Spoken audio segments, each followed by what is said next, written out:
My name is Alex from the World of Whasian channel, and the reason why you're seeing me on the screen is because Zach from the Aquafinity channel, the channel that you're watching right now, was ever so generous and reached out to me and asked if I would like to show you all around my fish room, so let's get after it. Alright, so I think, I'm looking at all of them right now, technically 6 tanks, soon to be 7. Well, I'll probably tear one down, but anyway, yes. I currently have 6 tanks at the moment, all fresh water. We're already standing here, so let's start right here.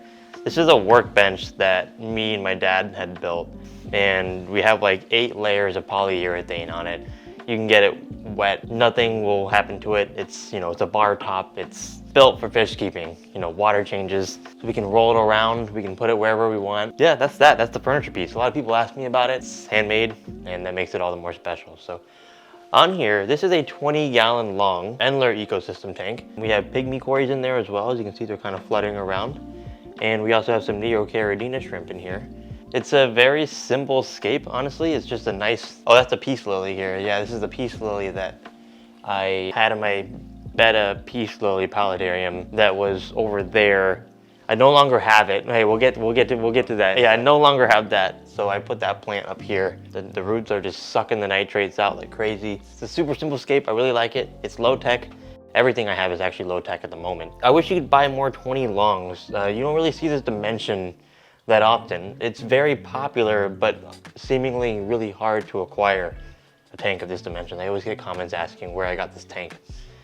But I've just had it. We're running a fluval light on here. One of the challenges that I had when I made this tank was I knew I wanted a rim tank because I'm weird and I like rim tanks. And I know everyone likes the rimless look now, but personally, when the hardscape is not sticking out of the water, I actually like this black rim here because it kind of frames everything in more so. It's like you're looking at like a cinematic screen grab, how like when you watch like a cinematic film in like a 2:3:5 aspect ratio and you got like the black bars. That's kind of how I view using a rim tank, especially a 20 long like this. But the problem with that was I wanted to run a canister filter on here and I wanted to use lily pipes. Lo and behold, a lot of lily pipes clamps that you buy don't work with the rim because there's like a little lip here. I came up with a solution here that I thought was pretty cool. I want to come over here, I can show them this. But yeah, I came up with this little bracket that kind of fits on the rim here, and it also holds my lily pipes here. I just scanned this corner of the tank, brought it into CAD software, and just 3D printed this little lily pipe holder. So now I can use lily pipes on a rim tank. This is what the design looks like. I love this hobby because it's 85% problem solving and 15% enjoying what you made. Actually, I take that back. It's 95% problem solving, 2% maintenance, and then like 3% actually sitting and looking at your fish tank. Yeah, that's the fun of it, right? Moving on to the next tank. This right here is my honey gourami community tank. We have honey gouramis, obviously, as stated. Chili raspboras. We also have green neon tetras in here. I love green neons. A little underrated, in my opinion. Nobody has green neon tetras. A lot of people have neons, but green neons, I don't see them a whole lot in the hobby. And I'm very lucky that my local fish store carries them. Love them. They look like regular neon tetras, but when you look at them from above and you look down, especially with this twin star light, you can actually see the green in them. But when you look at them at eye level, they look like regular neons. Anyway, this tank is probably one of my favorites. Probably gonna say that about every tank that I have. Originally, it was just a Valsinaria jungle. Yeah, it was just Valsinaria, just like everywhere. And as of recently, we did kind of go through and cut all the runners of the Valsinaria. And I, in place, put a bunch of Rotala in here. And as you can see, the Rotala is starting to kind of creep in and take its place. In addition to the Valsinaria in the back and the Rotala in the foreground, we also have Anubias of all different varieties. We have Batterai, Nana Petite. We also have Bucephalandra everywhere. This plant is pretty interesting because it's this is Lobelia cardinal, and I don't see it used a whole lot in low-tech scenarios. I see a lot of people use it in Dutch scapes, and it kind of grows lower and the leaves are bigger. In a low-tech tank, when you're running the light at halfway, it kind of gets like really tall and thin, but the leaves are really small. And you can cut it and kind of just make like a little forest of it. So yeah, it looks super cool. I don't see a whole lot of people using this plant or talking about it, especially in the United States. Yeah, cool plant. Currently running a Twin Star 600E. Could be wrong, but yeah, it's bright. And one thing to know is a lot of my lights in this video may appear very bright, such as this one. I actually run a lot of these at half intensity. The reason why it's at full intensity right now is because I'm filming a video. When it's at half intensity, you get strobing because of the shutter speed on the camera, because of the frequency. So I really like this tank. It's a gift that keeps on giving. The way that we have the hardscape set up in here, it really just adapts well to any plant that I throw at it. You know, in the hobby, I really like keeping the same tank, but then I like to find ways to evolve it and just change it up ever so slightly. That's just me. Not everyone's like that, but yeah, I like doing that. I just like to switch out the plants and just see where things go and just see what Mother Nature has in mind. All right, so moving on. This is an unfinished project. I used to have a peace lily paludarium here. The peace lily that I had in the Endler ecosystem tank used to be in here. I used to have a 6-gallon long shallow tank here with just plants growing out of it. It was awesome, but it had a lot of shortcomings, just functionality problems, flow issues, and ultimately has succumbed to cyanobacteria. I could have fixed it, I could have remedied the issue, but I decided to just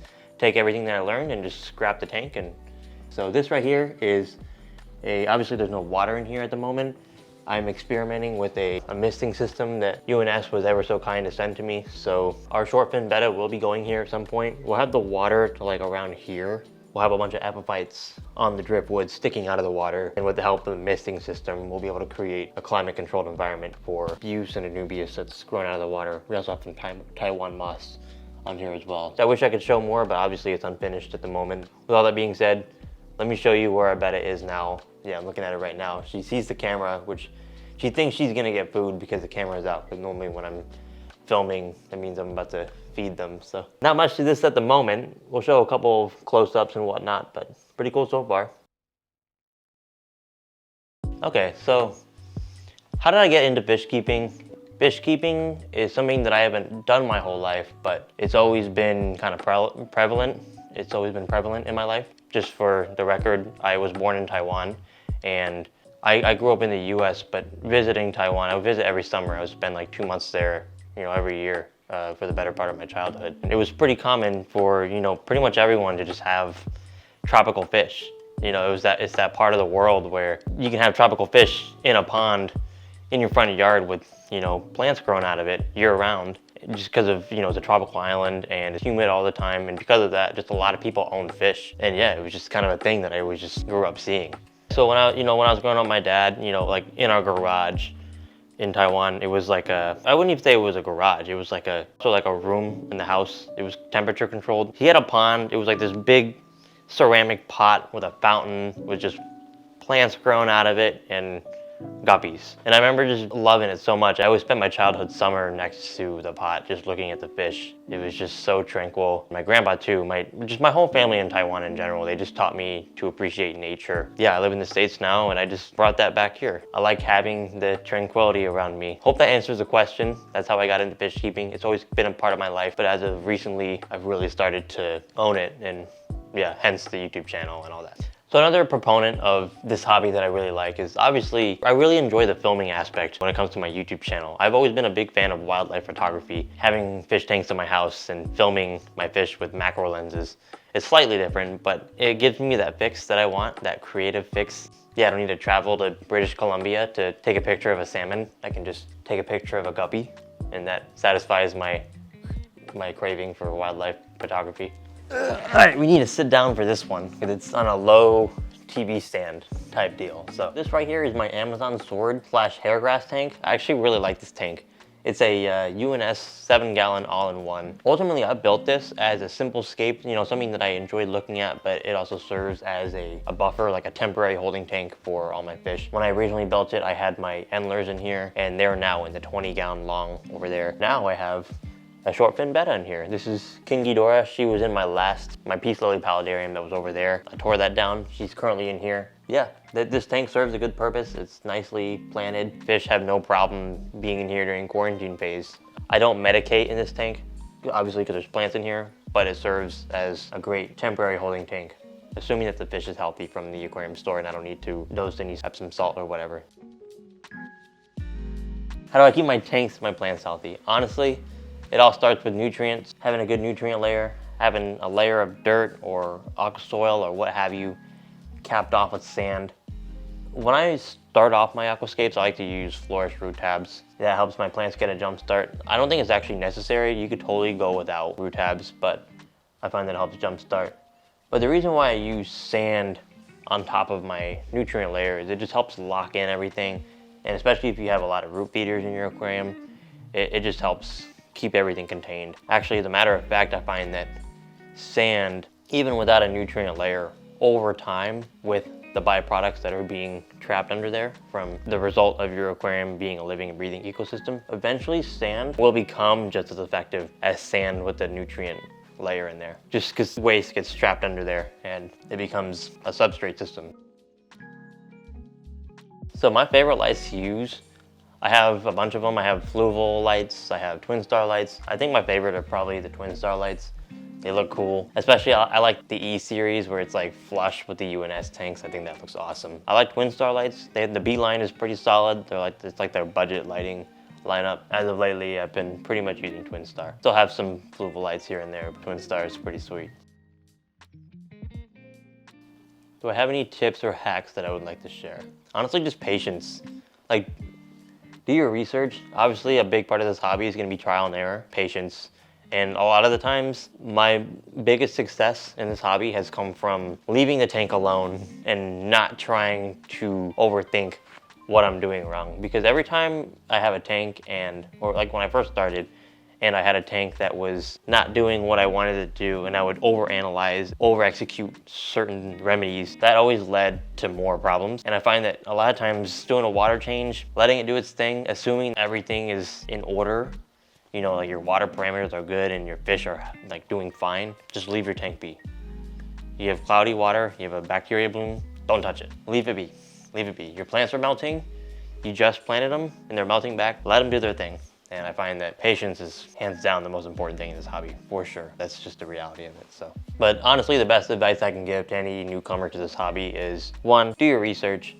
But at the same time, as you start to gain experience, you'll find that there's a lot of contradictory information on the internet. So that's also another thing that you're gonna have to learn to navigate. This has nothing to do with fish keeping. This has more to do with being a good human. On the forums, amongst all this contradictory information is some just vile commentary amongst one another. It should be a community where we all share information and share experiences. That's the golden rule, the golden advice that I have. Learn as much as you can. Don't be afraid to fact check and check in multiple sources. Try to find a common denominator or like a fine median, a happy medium when receiving information. And also be a good person. Last but not least, this is my favorite tank of all time. You ready for the reveal? Ta-da! This is hands down my favorite aquarium that I own. This is a 4.6 gallon. It's a UNS tank. It's the 5N, I believe. It's got a fluval light on it, a fluval nano plant light, and it is just a Rotala jungle. Oh, it's called the shrimp generator. If you follow me on Instagram or anything, but yeah, it's shrimp generator. It's responsible for like the 50% of the people who subscribe to my YouTube channel are here because of this tank. So it's awesome. It's a jungle of Rotala, hair grass. We have some Limnophila in here, which is actually kind of starting to die back. I think it's getting outcompeted with the Rotala because the Rotala just grows faster than anything in here. There is hardscape in here, believe it or not. I mean, obviously you can see it's sticking out of the water. But if you didn't see this sticking out of the top, you would have no idea that there was any driftwood in here. It's awesome. It used to just be Rotala all across. Recently, I went ahead and I trimmed it down and vacuumed the aqua soil layer in here. And now we have like a little sand opening here, which looks pretty cool. So now I can actually see the shrimp again. So I can feed them in this little opening here. Yeah, I think it looks cool. This is like a nice addition. I like this little opening here because it looks like the magic conch scene from SpongeBob. You know, like when they're in their tree house and they get flung into the kelp forest. And you know, like, you guys know what I'm talking about? Yeah, this tank has no filter. I do water changes on it maybe once a month. I think I dose it once a month with Flourish, but that's it. Yeah, a lot of people ask how I got this growth, and it's just old. I've had this is a year of growth. It's a great tank. It's an awesome tank. It's the one that I do the least amount of maintenance on, but it's hands down my favorite. It's very unconventional, and I love it so much. Okay, so this right here is kind of a shelf of oddities. It's not exactly pretty over here. You can see I have some film equipment just crammed in this corner here. This is a 2-gallon cube. It's a little dim right now. The light's on the timer. It's about to go off, but nothing too crazy. It's just a cube with pearlweed and rotala. I might tear it down soon. Yeah, there's some shrimp in here, and they're just straight chilling. My tank that I use when I'm like, I need to throw this plant somewhere to keep it wet. Plop. This is where it goes, if I'm gonna be completely honest. It's healthy. I do water changes on it like once a month. Low tech, no filter. Gonna probably tear it down soon because I have cooler ideas for it. The next thing I have in here is this AquaWorks iota jar. I love these things. We have some S repens in here growing. It's going pretty crazy. Some buse in here as well. Immersed for the most part. It's like filled up halfway, less than halfway with water. And then lastly, this right here is my grow out jar, or not my jar, but my grow out box. As you can see, we just have plant cuttings in there, and plants are just propagating themselves in here. So we have some S repens. It's rooting itself and spreading. So we have S repens growing in here. We have some Ludwigia, Rotala, Pennywort that I just threw in here randomly. We have Taiwan moss growing here. Some Crypt parva. And then some buse with some rock wool that's still on there. I need to clean this up. I think it's always a good idea to have something like this set up. Keep it under a light with a timer so you don't really have to think about it all that much. Basically what I do here is when I have an idea for a project or something like in the distant future that I know I'm gonna wanna do, but I don't really have the space for it, what I'll do is instead of buying 4 cups of those Tropical 1-2 grow cups, you know, that it costs like $17 each, I'll buy one, and what I can do is I can take it out. And since it's already immersed grown, you can put them in a humid environment, this bin with aqua soil. You can even use organic potting soil if you wanted to, since it's in open air. Doesn't, you know, you're not in water. Yeah, you just put your plants in a humid environment and they'll start to propagate. And that way you can actually get your money's worth out of those Tropical 1-2 grow cups. Granted, it does take patience, but this is a cool way to grow your own plants and not break the bank every time you want to start a new project. This is a cheap $10 light that I got off of Amazon. It's a plastic bin, some aqua soil. I spray the plants every day. Open the lid for maybe a minute or so once a day for a gas exchange. Plants in here are thriving. Good way to save money. All right, so that is everything. Thank you so much for watching, and thank you so much, Zach from Aquafinity, for allowing me to take over the channel for a little bit to show the community what I got going on here. Got a lot of fun future projects planned. Would appreciate if everyone who was watching this could take a look at my channel too. Shameless plug. No, I'm sorry. But for real though, thank you, Zach. I'll catch you on the next one. Or you'll catch Zach in the next video. Not me. Peace.